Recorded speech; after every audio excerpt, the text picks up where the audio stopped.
Welcome, everyone. Today, we're starting an exciting journey into the sources of historical data. This is Chapter 1, Lesson 2. On this first slide, I just want to warmly welcome you and give you a quick overview of what we'll be exploring. We'll look at where historical information comes from, the different types of sources, and why they matter. So, let's get started and dive into the fascinating world of history.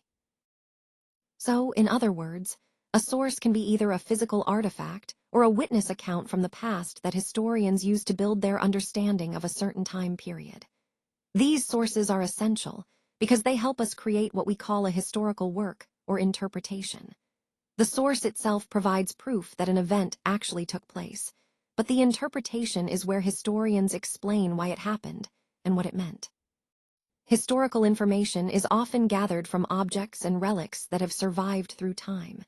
These can be tangible artifacts, like tools or clothing, or physical remains of some kind. But it's not just about objects. It also includes testimonies and stories shared by people who witnessed past events. So overall, historical sources include all the information that historians need, whether it's physical evidence or personal accounts, to interpret the past accurately. This is fundamental to understanding history because it shows us what actually happened and how we make sense of those events today. According to Howell and Prevenier in 2001, it's important to understand that these objects themselves are not the actual events or occurrences. If they are written documents, they may represent the outcomes or records of events. Whether they're artifacts or documents, they serve as materials from which we can construct historical narratives. So what do artifacts tell us? Well, items like pottery fragments, coins, ruins, manuscripts and books, portraits and stamps, wreckage fragments, strands of hair, and archaeological and anthropological remnants all hold valuable clues. These objects help us piece together the past by revealing traces of human activity. Now, when we talk about the types of artifacts, relics or remains are especially important. They act as indicators for researchers trying to understand history. For example, the remains of a prehistoric settlement can offer significant insights into early human life. Usually, artifacts are found in locations where there's evidence of human activity, so these sites become treasure troves for uncovering our history. When we look at testimonies, it's important to remember that they can be created with different intentions and purposes. This means that their reliability might vary, and biases can influence how the story is told. Reliability and bias are key concepts here. Reliable testimonies are those that we can generally trust, but we also need to be aware of potential biases that might color the account. There are two main types of testimonies. First, written testimonies are documented first-hand accounts preserved in written form. These offer direct perspectives on historical events. Then we have oral testimonies, spoken first-hand accounts passed down through generations or recorded directly from witnesses. These are equally valuable because they provide personal insights that might not be captured in written records. However, regardless of whether they are oral or written, we should always consider the creator's intentions. Sometimes, testimonies might be shaped by personal agendas or external influences, which can affect their accuracy. That's why testimonies of witnesses, whether spoken or written, are such valuable records. They give us direct perspectives and personal experiences related to specific events, helping us piece together history. But always keep in mind, their reliability depends on understanding the context and recognizing potential biases. This critical evaluation is essential as we interpret these accounts within the broader historical narrative. These documents can offer us really valuable insights into the economic, social, and legal aspects of a specific time period. They help us understand what life was like back then and how society functioned. Some testimonies are intentionally created to serve as historical records, giving us a window into the past. For example, legal documents like property exchange records or contracts are often made with the clear purpose of documenting and preserving important transactions. By studying these, we can piece together how transactions were conducted and what legal practices looked like. Overall, These testimonies are crucial because they help us build a more complete picture of history, connecting the dots between different aspects of society and economy during that time. Let's take a closer look at how different sources help us understand historical events from multiple perspectives. Observer accounts are particularly valuable because they can offer critical analysis and interpretations, giving us a first-hand look at what actually happened. Commentaries by intellectuals also play an important role. They provide insights into the ideologies and policies that shaped a specific era, helping us understand the underlying motivations. Political speeches and commentaries are another crucial source.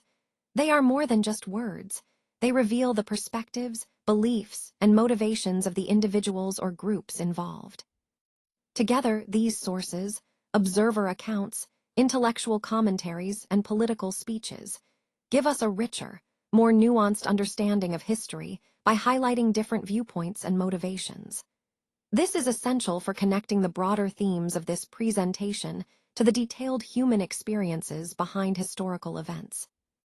Although artifacts are incredibly valuable for shedding light on people's lives in the past, they do have their limitations. They can tell us a lot, but they can't fully recreate the entire human context in which they were found. That's a crucial point to remember. When we look at artifacts, we're only seeing a small slice of the larger picture, only a tiny part of the historical eras they come from. The descriptive data we can extract from them is limited, so we need to be careful not to overgeneralize. To truly understand the past, we have to place these artifacts within a broader human framework, which helps us grasp the full historical context. This leads us to one of the big challenges of working with artifacts. History isn't just static, it's dynamic and constantly evolving. We need to consider not only how things were at a specific moment, but also how events and societies developed over time. That's where the historian's role becomes so important. Our job isn't just to describe what happened, who, what, when, and where, but also to interpret those events. We aim to explain how and why things changed, providing a richer, more nuanced understanding of history. So, as historians, we're constantly balancing the static facts with the dynamic processes that shape human stories. Let's talk about written sources of history. These are some of the most important tools we have for understanding the past. Written sources include documents like letters, diaries, official records, and even newspapers. They give us direct insights into what people thought, felt, and experienced at different times. One key point is that written sources can be very detailed and specific, helping us piece together events and daily life. However, it's also important to remember that these sources can be biased or incomplete, depending on who wrote them and for what purpose. Connecting this to our overall theme, written sources are invaluable because they serve as the foundation of historical research. They allow us to verify facts, understand different perspectives, and build a clearer picture of history. But, as with all sources, they need to be carefully analyzed and corroborated with other evidence to get the most accurate understanding. Now let's take a look at the main categories of written sources. First, we have records with economic, social, political, or judicial value maintained by bureaucracies. These are essential because they help us understand how governments and institutions functioned, what policies were in place, and how society was organized. Next, we have social documents. These include legal documents, charters, and records that establish or document legal situations and transactions. They are crucial for understanding the legal frameworks and rights that shaped historical societies. Then, we move to diplomatic or juridical sources. These encompass chronicles, pamphlets, diaries, memoirs, novels, and other literary works written in a narrative style. These sources provide personal insights and detailed accounts that bring historical events and social contexts to life. All written sources are generally classified into these three main categories, which help us organize and analyze the vast array of documents we encounter in historical research. Recognizing these categories allows us to better interpret the value and perspective each type of source offers, connecting it to the broader theme of understanding the past through different kinds of evidence. On this slide, we see that a biography that highlights the virtues and accomplishments of a subject can go beyond just traditional facts. As Howell and Prevenier pointed out in 2001, sources for such biographies often extend into the realm of what we might call narrative sources. For example, a panegyric or hagiography, those are essentially glowing or idealized accounts, can be created for various purposes. They might entertain us, teach moral lessons, or even promote a specific religion. Think of the stories that elevate a saint or a hero. We also have personal tales like novels and movies. These works often aim to persuade us of the author's viewpoint, shaping our perceptions through storytelling. Then there are diaries and memoirs, which are more personal but can serve different functions. Scientific writings, for instance, are meant to inform current or future generations. Think of research papers or reports. Media stories, on the other hand, tend to aim at influencing public opinion, shaping how society views certain issues. All these types, scientific pieces, media stories, are written in a narrative or literary style. Whether they're chronicles, pamphlets, or essays, their main goal is to express a message. So, when we're considering sources for a biography, it's important to recognize that many of these narrative and literary forms can provide valuable insights, depending on the purpose, whether for education, persuasion, or entertainment, and that they all contribute to the broader theme of understanding human stories and achievements. When we're talking about documents involving exclusively private individuals, we're referring to things like wills or mortgage agreements. These are personal documents that deal solely with private matters. It's important to distinguish these from public authority documents, which are issued by government or official institutions. Public authority documents, on the other hand, are legal documents issued by entities like kings, popes, courts, or legislatures. A good example of this is a charter, which has legal force and is considered a diplomatic source. These documents can serve as evidence in court if there's a dispute, especially if they are sealed or authenticated, confirming that a legal transaction has taken place. Diplomatic sources are highly valued by expert historians because they record or establish legal situations. Historically, they've been regarded as some of the most trustworthy and pure sources of historical information because of their official and legal nature. So, in the broader context of our presentation, understanding the difference between private and public documents and recognizing the importance of diplomatic sources helps us appreciate how legal and official records shape our understanding of history and legal proceedings. These traits can change over time, and that's an important point to remember. Each generation develops its own norms, which means what's considered standard or acceptable can evolve. Additionally, different bureaucracies have their own unique origins, and these roots influence their traditions and practices. When we look at the formal traits of diplomatic sources, we see both internal and external features. External features include handwriting or printing styles, the type of ink used, seals, and other outward qualities. These are often the first things we notice and can provide immediate clues about the source's authenticity and origin. Inside the documents, there are internal rhetorical devices and imagery that follow legal customs and conventions. These internal features reflect the formal language, style, and symbolic imagery that are embedded within diplomatic communications. All of these traits, both internal and external, are not static.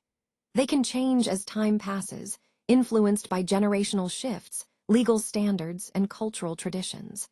Understanding these evolving traits helps us interpret diplomatic documents more accurately, connecting their physical and stylistic features to broader historical and cultural contexts. Now, let's take a closer look at some of the key sources of official records and their significance.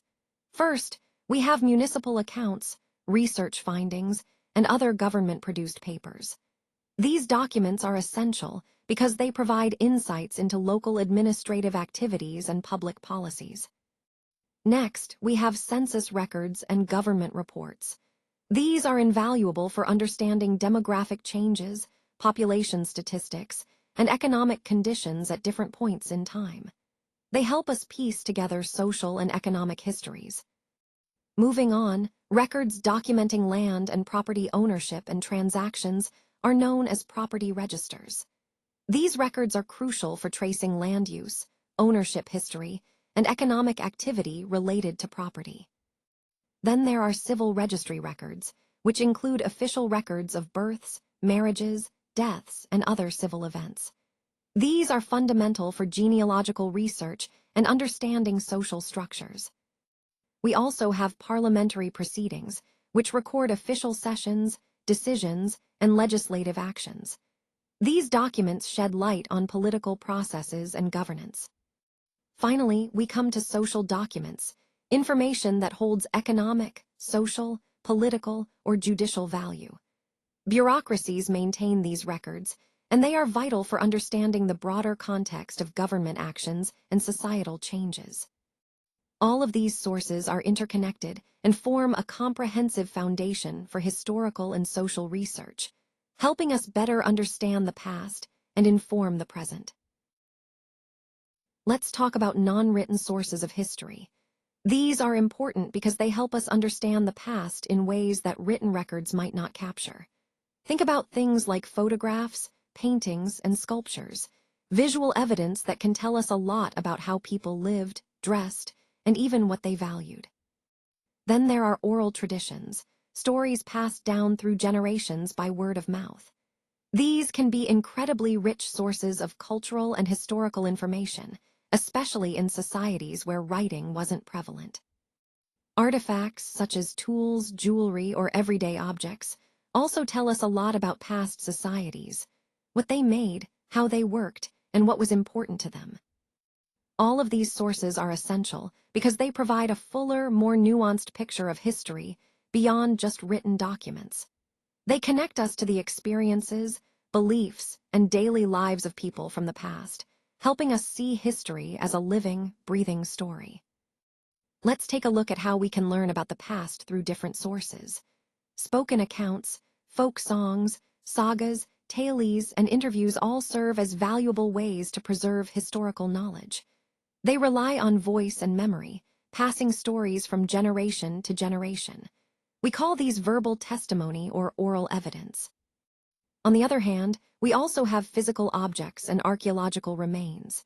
These are tangible, direct pieces of the past that we can see and study. They provide us with concrete evidence of what happened long ago. We refer to this as material or tangible evidence. It's also important to remember that both written and unwritten sources play a crucial role in understanding history. They come in two main varieties. Some are documented in writing, and others are based on oral traditions or other non-written forms. Recognizing the difference helps us build a more complete picture of the past. These artifacts offer us valuable insights into the lifestyles and cultural practices of people in the past. They help us understand how different groups lived, interacted, and expressed their identities. When we find objects in multiple locations, it can reveal the social and cultural connections between those groups, showing us how they interacted or traded with one another. The presence of artifacts in various places often indicates patterns of commercial exchange and trade, giving us clues about economic relationships that might have existed long ago. Even locations that seem insignificant, like garbage pits, can be treasure troves of information. They can contain traces of former settlements, helping us piece together the daily lives and environments of ancient communities. Archaeological evidence is essential for historians because it provides tangible proof of the past, allowing us to reconstruct history with greater accuracy. It's often called material evidence because it includes physical objects that tell stories. These can be artistic creations like pottery and jewelry, or structures such as dwellings, graves, churches, and roads. All of these artifacts contribute to building a narrative about historical events and cultural developments. By studying them, we gain a richer, more detailed understanding of our history, making archaeology a critical tool for uncovering the stories that written records might not tell us. Historians can learn a great deal from visual depictions of the past, such as drawings, etchings, paintings, films, and photographs. These images act as windows into historical events, giving researchers a visual link to what actually happened. They help bring history to life and make it more tangible. Additionally, archaeological discoveries like coins and currencies provide valuable insights into how governments operated and the transactions that took place when those currencies were in use. These artifacts are like snapshots of economic activity from the past. Sometimes, important sites are discovered unexpectedly, like during road construction, sewer work, or the building of large structures. These accidental finds can be incredibly informative. On the other hand, known historical sites are often carefully excavated on purpose, with the goal of reconstructing and understanding their rich history. All of these visual and material discoveries help us piece together the stories of the past, making history more vivid and accessible. They connect us directly to the events and people who shaped our world. Interviews are increasingly becoming a vital source of oral evidence for historians in the modern era. They allow us to capture personal experiences and perspectives that might not be recorded in written documents. Looking back to the pre-modern era of Western history, interviews and oral testimonies provided important historical context, helping us understand how people lived and thought during those times. In addition to interviews, folk songs, sagas, and tales also serve as rich sources of oral evidence. These stories carry cultural values, beliefs, and historical insights passed down through generations. For historians, oral evidence is incredibly valuable because it offers a different kind of insight, one that complements written records and helps us build a fuller picture of the past. Overall, integrating oral evidence like interviews and traditional stories enhances our understanding of history, making it more nuanced and personal. This aligns with the broader theme of how diverse sources deepen our historical knowledge. Now, let's take a closer look at primary versus secondary sources. Primary sources are original materials that come directly from the time or event we're studying. Think of things like diaries, photographs, official documents, or first-hand interviews.